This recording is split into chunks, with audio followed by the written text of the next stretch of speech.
มันเกิดยังขึ้นกับยูทูบเบอร์ของพวกเฮาเนาะก็สาเหตุมันก็มีอยู่หลายอย่างเติบแม่พี่น้องเนาะมีอยู่ 2-3 อย่างนั่นแหละที่ว่าหลักๆที่ว่าเฮ็ดให้คือเฮาบ่ได้ลงคลิปพ่อแม่พี่น้องเอ้ยเนาะก็ในคลิปนี้เดี๋ยวครูดอยจะมาตอบคำถามเนาะก็คืออันหลักๆอันที่1พ่อแม่พี่น้องเนาะก็คือเรื่อง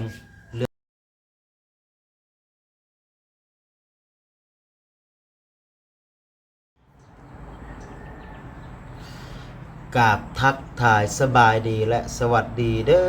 อพี่น้องบ่ว่าจะอยู่ในประเทศและต่างประเทศเนาะก็ขอยินดีต้อนรับเข้าสู่ช่องครูดอยอีกคือเก่าคือเดิมพ่อแม่พี่น้องเอ้ยเนาะก็หลังจากหายหน้าหายตาไปโดนพี่น้องเนาะครูดอยบ่ได้ลงคลิปได้อยู่10 ปลายวันก็หามาลงมือวานเมื่อซื่นนี่คลิปนึงพ่อแม่พี่น้องเนาะเนื่องจากเหตุผลหลายๆสิ่งหลายๆอย่างนั่นแหละพ่อแม่พี่น้องเอ้ยเนาะที่ว่าเฮ็ดให้ครูดอยบ่ได้ลงคลิปพ่อแม่พี่น้องเอ้ยเนาะก็มื้อนี้มาอยู่หออยู่เฮือนกับครูดอยนี่แหละเนาะก็น้องพิงบ่อยู่เนาะเมียครูดอยก็ไปรับจ้างเนาะมื้อนี้เป็นครูดอยอยู่กับลุงอิงเนาะลุงอิงลิ้นอยู่ข้างเฮือนลิ้นสายอยู่ข้างเฮือนพ่อแม่พี่น้องเนาะส่วนน้องพิงก็ไปรับจ้างก็คือเด็ดหรือว่าบิดมักทั่วยาวอยู่ที่สวนจีนที่ว่าเพิ่นมาเซาดินอยู่ฝั่งลาวพี่เพิ่นเฮ็ดเนาะแล้วก็มื้อนี้น้องพิงเพิ่นก็ไปได้ 2-3 มื้อแล้วแหละพ่อแม่พี่น้องเนาะก็น้องคือพ่อแม่พี่น้องได้ฮู้เนาะสบายดีก่อนยืนนะบายดีเลยบายดีทีโมนี่มาปะไปบายดีแล้วก็ไปลิ้นติมเด้อไปต้องกวนพอเด้อ ไปบายดีแล้วไปลิ้นนี่เนาะคือมักกล้องพ่อแม่พี่น้องน้องลุงอีกเนาะถ้าหากว่าเห็นหรือว่าได้ยินครูดอยก็คืออัดคลิปแล้วแม่นจะแล่นกลับมาจะจับยังกะยาก็คือจะแล่นกลับมาแล่นมาแล้วก็มาสบายดีแล้วก็ไปลิ้นตื่มแบบนี้นะเนาะ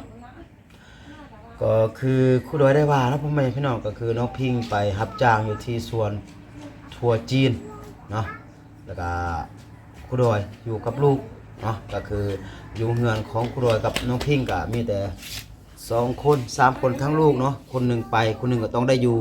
เอาลูกแบบนี้นะป้อนข้าวป้อนน้ำให้ลูกแบบนี้นะพ่อแม่พี่น้องเนาะก็เป็นลายมือที่ว่าบ่ได้ลงคลิปเนาะก็ซึ่งว่าในคลิปนี้ก็คือครูดอยจะมามาลมธรรมดาพ่อแม่พี่น้องนั่นแหละเนาะก็มีหลายคนเนาะที่ถามถึงยูทูบเบอร์สายบุญเกือบก็มีหลายคนพ่อแม่พี่น้องเนาะที่ว่าโดยถามถึงยูทูบเบอร์สายบุญของพวกเฮาพ่อแม่พี่น้องเอ้ยเนาะมาสบายดีทุกตามาบายดีทุกตาอุ้งอิง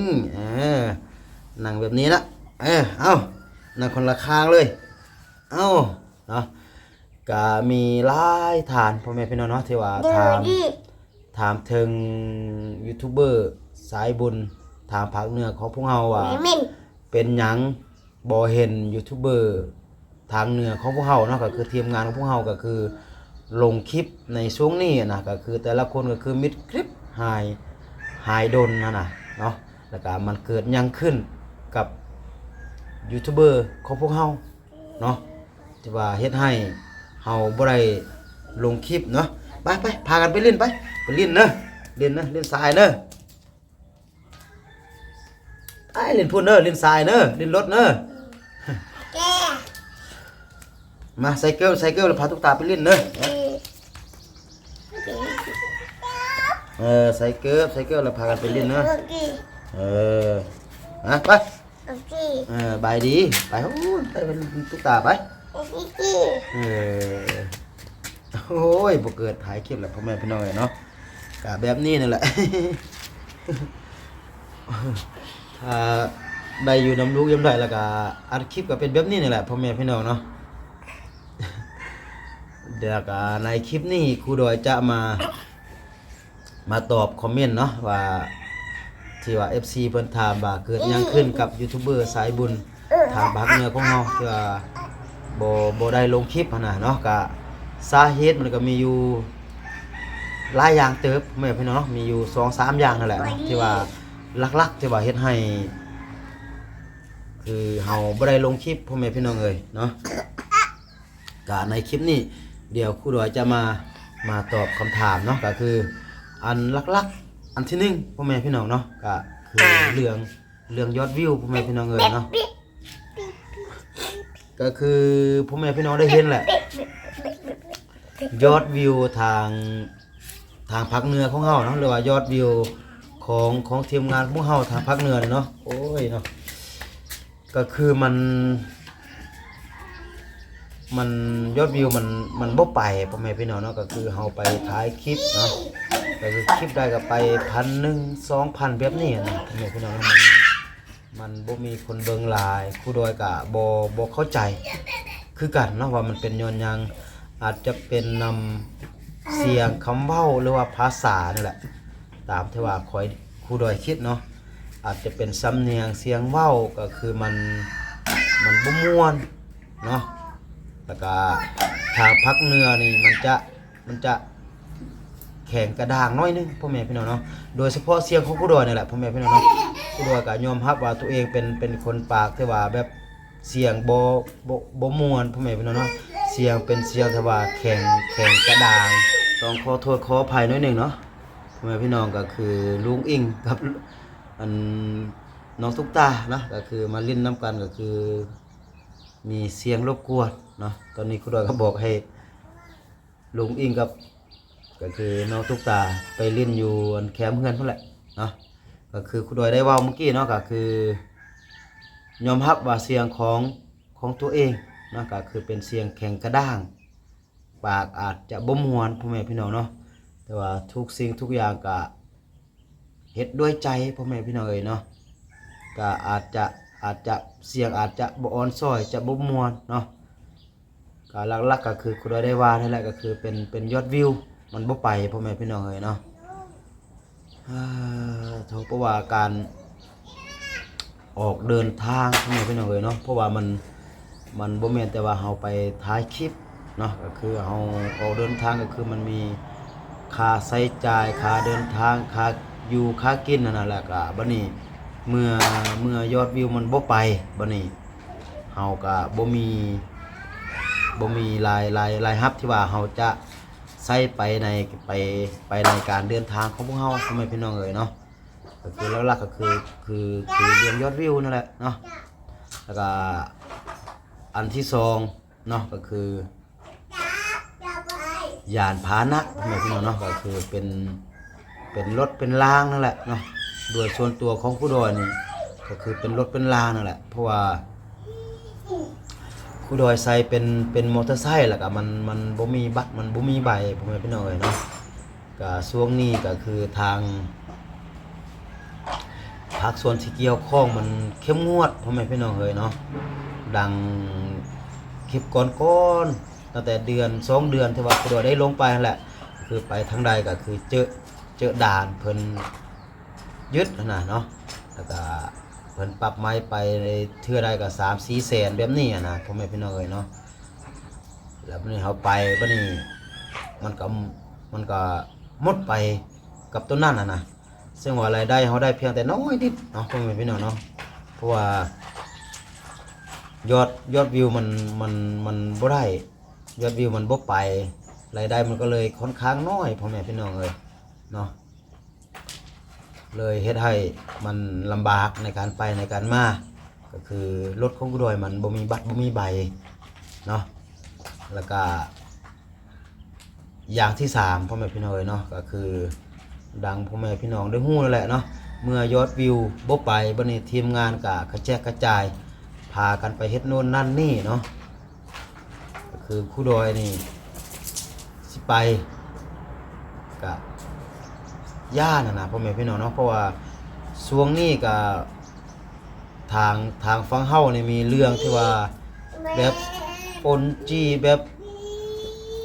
ยิงกันแบบลัดกันตามทางแบบนี้หลายนะพ่อแม่พี่น้องนะมันค่อนข้างบ่ปลอดภัยนะ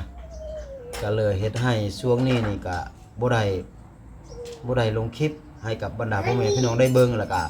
บ่ได้ไปช่วยเหลือสังคมเท่าที่ควรนะพ่อแม่พี่น้องเนาะความจริงก็เครื่องคองที่ว่าผู้ใหญ่ใจบุญเพิ่นฝากมาอยู่นำผู้ดอยนี่ก็ยังมีเนาะก็คือประเภท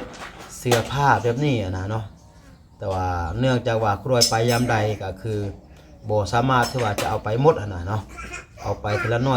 ยเพราะว่าถ้าว่าผู้ดอยออกเดินทางก็คือแม้กระทั่งก็คือตัวเองก็ยังเกือบเอาบ่รอดนะพ่อแม่พี่น้องเนาะเพราะว่ามีทั้งเครื่องนุ่งเครื่องอะไรทำไมแล้วก็ผู้ดอยใส่เป็นมอเตอร์ไซค์แล้วบัดนี้เครื่องมันหลายก็เลยได้เอาไปเทื่อน้อยแบบนี้นะเนาะก็ตัวนี้ก็เป็นสาเหตุที่ว่าเฮ็ดให้ยูทูบเบอร์ทางเหนือของเฮานี่ค่อนข้างมิดช่วงนี้นะเนาะก็อันหลักๆคือโดยได้ว่าก็คือยอดวิวมันบ่ไปเท่าที่ควรพ่อแม่พี่น้องเนาะเมื่อยอดวิวมันบ่ไปก็คือรายได้มันก็บ่มีนะพ่อแม่พี่น้องเนาะก็คือเฮาในการไปในการมาของพวกเฮาก็คือเฮาต้องมีการใช้จ่ายค่าน้ำมันค่ากินค่าอยู่นะเนาะบ่แม่นว่าเฮาไปแล้วก็เฮาจะกลับมานอนเฮือนก็คือ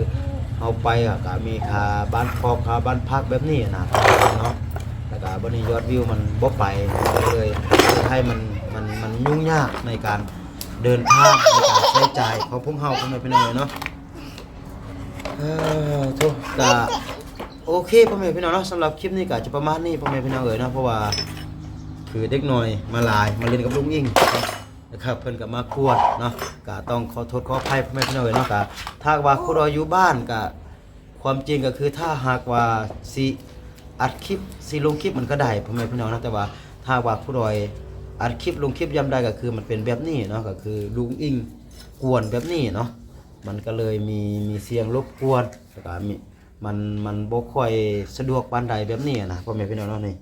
คือพ่อแม่พี่น้องได้เบิ่งนี่มันกี่จาก2คนเดี๋ยวนี้ก็เป็น3คนแบบนี้นะก็เลยบ่ได้อัดคลิปเนาะความจริงคุณดอยก็อยู่บ้านทุกมื้อพ่อแม่พี่น้องเนาะเพราะว่าคุณดอยกับน้องพิงก็เปลี่ยนกันคนใดไปเมื่อยก็เปลี่ยนกันสลับซับเปลี่ยนกันดอยไปเมื่อยแล้วก็แม่น้องพิงไปแบบนี้นะเปลี่ยนกันอยู่กับลูกเนาะแต่ว่าคุณดอยไปในส่วนหลายจะเป็นไปหาคบหากินแบบนี้นะเนาะ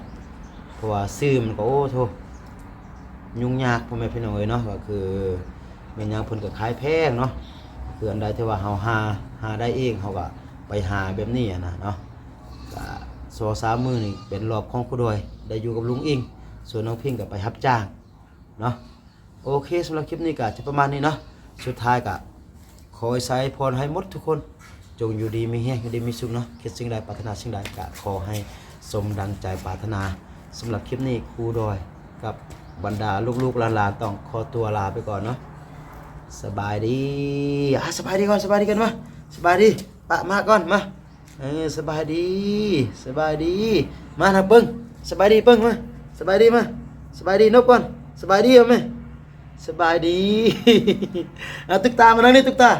ามานั่งนี่มามาเอามาสบายดีนะพ่อแม่พี่น้องเนาะกูรออยู่กับแม่นเด็กหน่อยติดพ่อแม่พี่น้องนะเพราะว่ากูรอเป็นคนมักเด็กหน่อยคนนักเด็กหน่อยเนาะเลยคนใดมาอยู่กับมักก็ติดกูดอยเนาะเพราะว่าคือพ่อแม่พี่น้องได้ฮู้อาชีพเก่าก็คือเป็นครูสอนย้อนว่ามักอาชีพครูมักเด็กน้อยแบบนี้นี่แหละเนาะไปสอนเด็กน้อยก็ติดมักครูดอยพ่อแม่พี่น้องเนาะถึงหน้าตาอาจจะคือโจรแต่เรื่องจิตใจเนี่ยโอ้โธ่พ่อแม่พี่น้องถ้าว่าภัยได้อยู่นำนะเพราะว่าจะเป็นคนใหญ่เด็กน้อยก็คือติดพ่อแม่พี่น้องเนาะเพราะว่าครูดอยสั่งโยกสั่งเว้าแล้วก็ฮักเด็กน้อยแบบนี้เนาะสบายดีเธอหนึ่งมาสบายดีอุ้งอิงป้าโทรสบายดีก่อนแล้วค่อยกินสบายดีนักเบิ้งสบายดีป้าสบายดีบายบายเลยบายบาย